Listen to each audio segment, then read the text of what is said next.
No, and it can't be done, it's impossible. So fuck you, you're an asshole. What do you know? Rule number 2 is, don't listen to the naysayers. Don't listen to the naysayers. Everything I ever did, the thing that I heard out of people's mouth was, that's impossible. That can't be done. Or no. I remember when I wanted to be a bodybuilding champion, including my parents and everyone else around me, said this is impossible. Why don't you become a ski champion? That's what they do in Austria. Or a bicycle champion, or do some track and field. You can't be a bodybuilding champion. That is exactly what I heard, and of course I proved to the people that it can't be done. So whenever someone said to me, it can't be done, I heard it can be done. When they said no, I heard yes. And when they said it's impossible, I heard it is possible. Because I am a strong believer. I'm a strong believer of what Nelson Mandela said, that everything is always impossible until someone does it. Well, I'm gonna be the one, I said to myself, I'm gonna do it and I'm gonna show it to them. Maybe it has never been done before, but I'm gonna do it. And I did not listen to the naysayers. When I wanted to come to America, when I wanted to go to America, they said it's impossible. There's no money that you have to fly even over there. You have no money when you go over there to live with. And what do you think, they're gonna wait for you? They have plenty of big bodybuilders over there.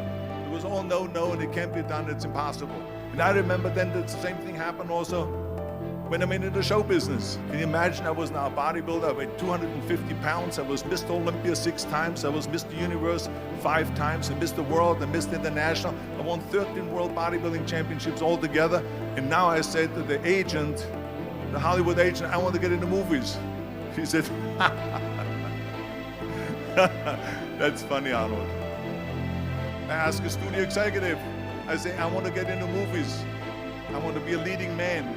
He started laughing. So they all say it's impossible. I said, why is it impossible? He says, because look at how big you are.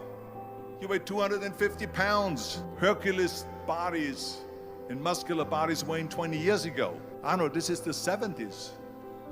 Do you know the sex symbols today? It's Al Pacino. It's Dustin Hoffman. And guess who else is a sex symbol? Woody Allen. So therefore, forget about it. And then they told me, this, and your accent, even if you reduce all your body weight and everything and have a normal body, I said, your accent, I mean, it will go give people goosebumps. It will get people the creeps. They will get scared. He says, no one in Hollywood ever has become a leading man that had an accent. They said, no, you see, it's impossible. And plus your name who can pronounce Schwarzenegger or something like that. This is the kind of thing that I heard.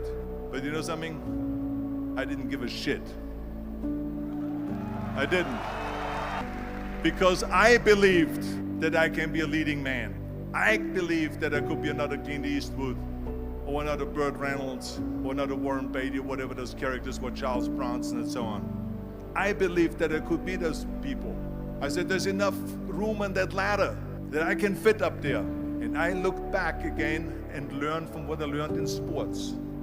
It's all about the hard work that you put in. I said to myself, in bodybuilding, I worked out 5-6 hours a day. I'm gonna do the same thing now for acting.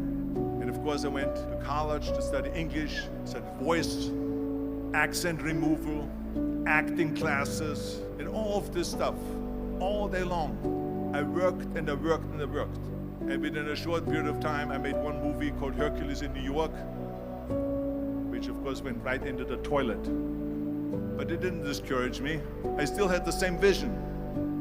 And then all of a sudden I did Streets of San Francisco, I did Stay Hungry and Pumping Iron and The Villain. And then all of a sudden, I was asked by Dino De Laurentiis and by Universal Studio to star in Conan the Barbarian. And after I did Conan the Barbarian, the director at the press conference said to the press, the director was John Milius, he said to the press, if we wouldn't have had Arnold, we would have had to build one.